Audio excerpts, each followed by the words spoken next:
go to Assemblymember Steinworth. Thank you, Chairman. I would like to also thank Dr. Pan and Senator Allen. You've done a very good job. It's been a very long process as this bill has moved its way through the Senate. I appreciate the time that Dr. Pan has spent with me. And then Chairman Bonta, I think you've done a very good job, and I think everyone that's driven out here and spent the day out here understands this committee has given a really open dialogue to be able to understand and hear the issues that people have, and a good exchange between the members' questions and both the opposition and the proponents of this. Now, I want to be clear. I support vaccinations. I support the idea of vaccinating to make California safer.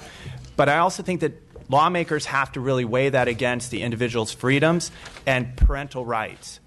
I believe that when we look at the right of education and how that impacts the children, and then we take the impact of what's going on with what we had the situation in Disneyland, does that really rise to the level that we've talked about today as far as a compelling reason to be able to strip away the parental rights, to be able to force the immunizations? I don't know that this is brought really to that level at this point. I do believe that Assembly Bill 2109, with the 19% increase in immunizations, was a great move over the last 11 months. I would really like to see that go on for a longer period of time, and perhaps we really target those pockets of areas that we know are not really looking to immunize their children for a longer period of time with a greater reach of education before we take away all the rights of the parents across the whole state because of that pocketed area situation.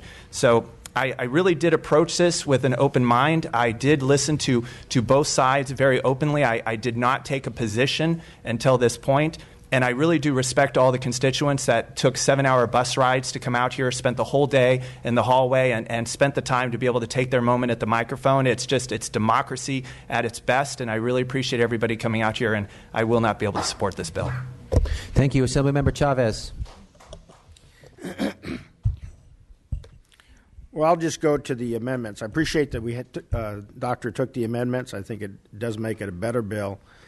But I go back to the issue of what I think is extremely important. That's the public process. The amendments were here given verbally. The next step will just be, if it doesn't go to approach, will be on the floor. And the input from the public is not going to be there. They're not going to have the opportunity to do what we just had here. And I think that doesn't serve us well. I don't think there's a rush for this bill. As I discussed in my earlier comments, AB 2109, we haven't even seen the full impact of that. I know there's been some comparisons between California and other states. But I go back to the whole issue of the freedom issue and actually looking at the majority rule, but recognizing there's the minority right also.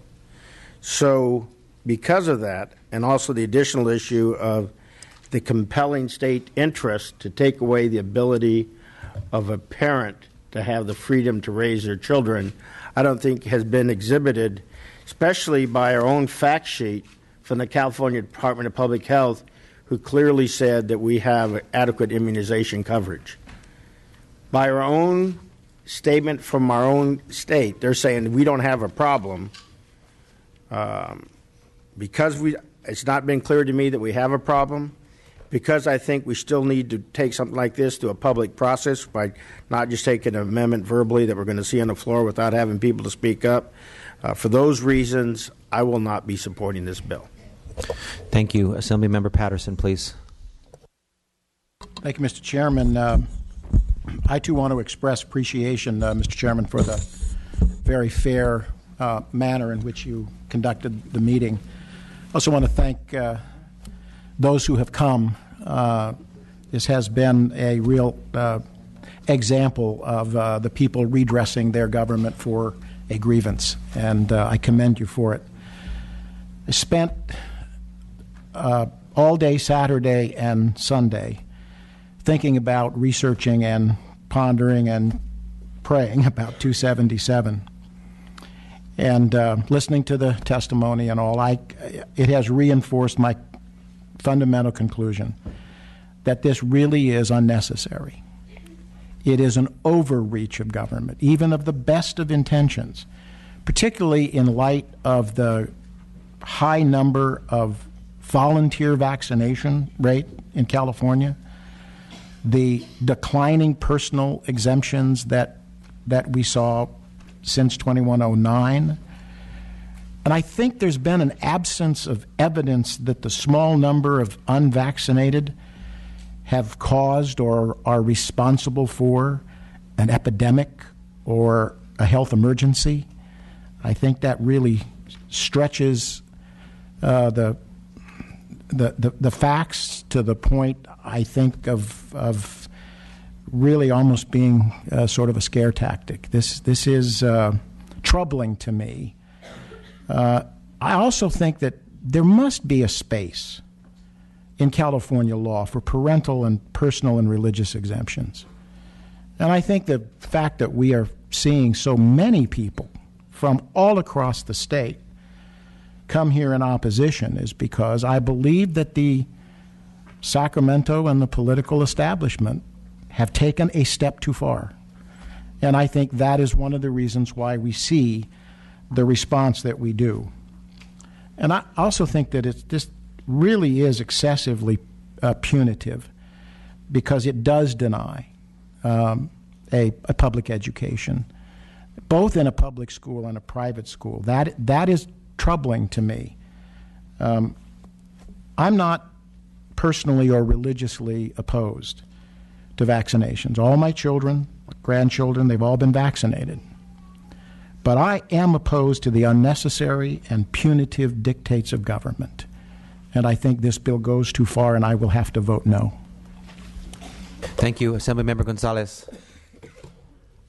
First, I want to echo the praise of the chair, who I think has run a fabulous meeting, and of course, the hard work put on by these authors. I want to be clear because we all come from different places, and when the outbreak of measles happened in San Diego, there was a lot of fear, and a lot of fear in my community, and a lot of my constituents were asking me and trying to understand why people would choose not to have vaccinations. Like I said, I come from a highly immigrant community, people from East Africa and the Philippines and Mexico. People have seen the devastation of some very real diseases in their own homes, and you know, you come to the United States and you actually have access. Everybody has access to vaccines, and it seemed unbelievable to them and scary that their young children, their young babies who could not be vaccinated, could be subject to these diseases that they've seen firsthand in horrifying ways. And so to say it's not a public health crisis when one of the closest urgent cares to my district has to be shut down because kids showed up there with measles, that doesn't affect just those kids. It affects an entire community when you shut down as few urgent care facilities or as few clinics or hospitals as we have. We come from different places. And so when my constituents called me, the first thing I did was I called the doctor in the legislature. And I asked Dr. Pan what we could do about this because I think these are medical decisions. And that's why I think this bill is a great way to address this. It allows so much flexibility for doctors and for patients to have that discussion with their doctors, relying on scientific and medical fact in order to come to a conclusion about what's right for their children and their family in a way that still upticks that herd immunity to keep us all safe. It's a balance. And some people don't like that, and I understand that, and I've tried to be as accessible as possible. I'm a plain talker. I'm going to tell you where I am. I'm sorry if that's offensive to people, but I'm representing my community. And for those who want to suggest that somehow, I just want to be very clear because, again, we hear a lot of things. I checked. I do have a very Catholic community. I checked with the diocese and the Catholic conference and my priest, and there is no position being taken by the Catholic Church on this. I just want to be clear about that because I've been accused of a lot of things, somehow violating my religion by voting for this. I checked, and the priest, in fact, the Pope, in fact, has not come out against SB 277. And in fact, the Catholic Church spends a lot of money to ensure in developing countries that there are vaccines for people who desperately need them. I just want to make sure, because I don't want my constituents, who may have a very different view than some of those people in this room or in the state who have been very loud about their opinion, but I don't want my constituents to be misled. And I want to ensure that I'm trying to the best of my ability to represent the vast majority. I'm lucky enough to have most of our schools be 100% vaccinated, but I know we need herd immunity in California. I think this is a great bill. I want to thank you for all the work, and I think we need to continue to allow choices to be made based on medical and scientific data between a doctor and a patient, and that when it comes to personal liberty, we understand that there's a limit to that. Personal liberty never includes the right to endanger other people, and that's what this bill is about. I will be voting yes. In fact, I'd like to move the bill. Thank you. We have a motion. We have a second. Members, we see a number of controversial issues come through this committee, but this one has certainly engendered an unprecedented amount of civic engagement. Again, I want to appreciate all of those who have driven from so far away to participate in this process, and I want to assure everyone that I certainly appreciate and value your commitment and your involvement on an issue that you are passionate about and feel strongly about. My colleagues and I have all spent a lot of time listening today, speaking with folks in the district as well, and thinking about this issue. And voting on an issue like this one is what we were all sent here to do. The issue of mandating vaccines is one of the oldest public health issues taken on by this legislature, beginning with legislation mandating smallpox vaccinations back in 1889, over 125 years ago. Despite the successes combating smallpox at the beginning of the 20th century, infectious diseases were prevalent in the United States and exacted an enormous toll on the general population. Public health experts widely agree that vaccines represent one of the greatest achievements of science and medicine in the battle against disease. Vaccines are responsible for the control of many infectious diseases that were once common around the world. Not seeing our children and our loved ones fall ill to smallpox, polio, and other devastating diseases is among the greatest privileges of living in the 21st century. Vaccine-preventable diseases have a costly impact on our state, our healthcare system, and on individual residents. Unnecessary illness results in doctor's visits, hospitalizations, and premature deaths. Do parents have every right to be concerned about what goes into their child's bodies? Absolutely. I'm a parent and share some of the concerns raised by those who participated in today's dialogue. I don't want to take risks that might endanger my children. By the same token, I don't want my children exposed to unnecessary risk in the community. This is fundamentally a bill about public health.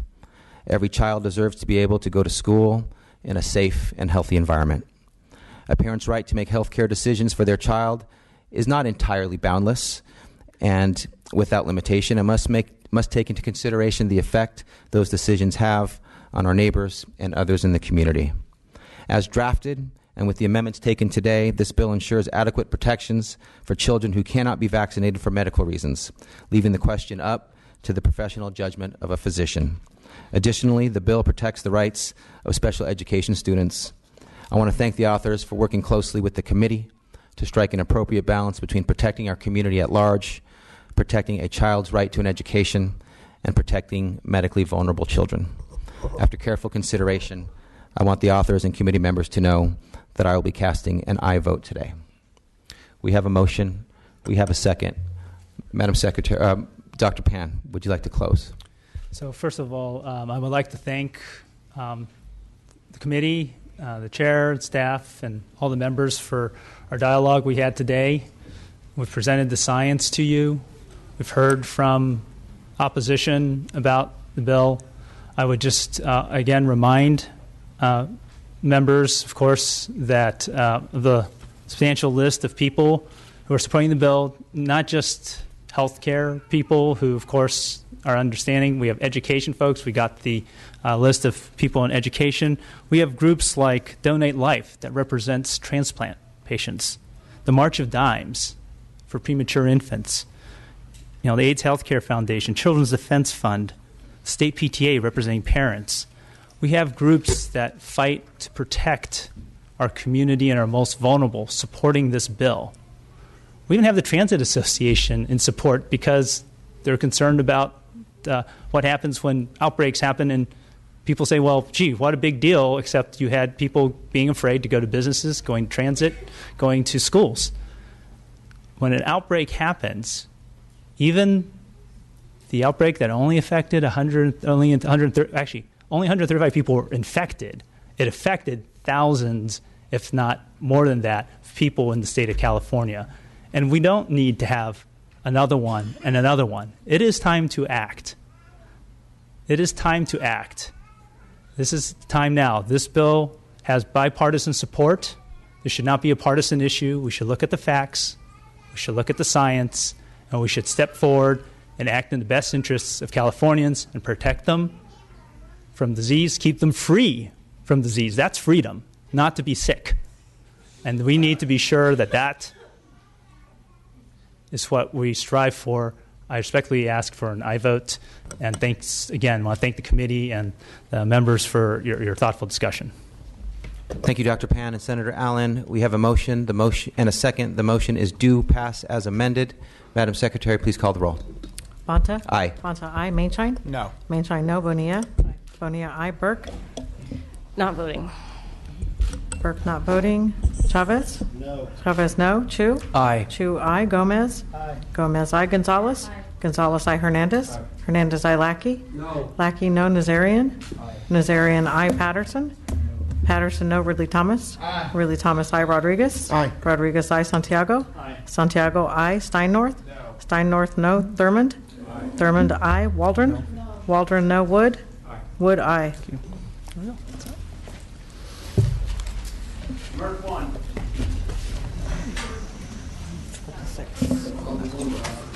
The bill passes 12 to 6. Thank you. Thank you. We're adjourned.